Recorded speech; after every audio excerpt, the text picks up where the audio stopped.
என் புள்ள எங்க செக்யூரிட்டி வேலைக்கு போய் கூட என்னை காப்பாற்றும் சொல்லிட்டு போனாங்க. அந்த நம்பிக்கையில தான் மேடம் நான் ஒரு குழந்தை பெற்றேன்.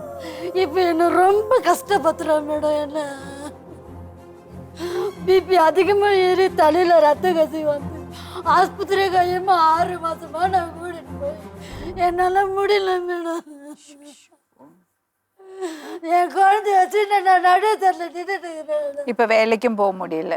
போக மாட்டேன்னு அடம் பிடிக்கிறாரு மேடம்.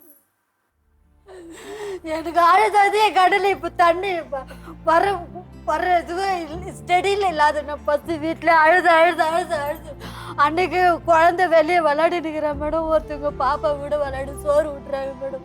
அந்த குழந்தைய பிடிச்சி கணத்தை கிள்ளி நான் குளிக்கிறதுக்கு வரதுக்காட்டியும் அடி என்ன வேற அடிக்கிறான். ஏன்டா அடிக்கிறேன் கேட்டால் என் குழந்தை என் கூட தான் இருக்கணும், நீ என் கூட தான்ட்டு இருக்கணும். இப்போ ரொம்ப மண்டையில் அதிகமாக இருக்கு மேடம். எதுனாலும் தெரியல. இவனுக்கு வந்து யாரும் எந்த இது சொல்றது கிடையாது மேடம்.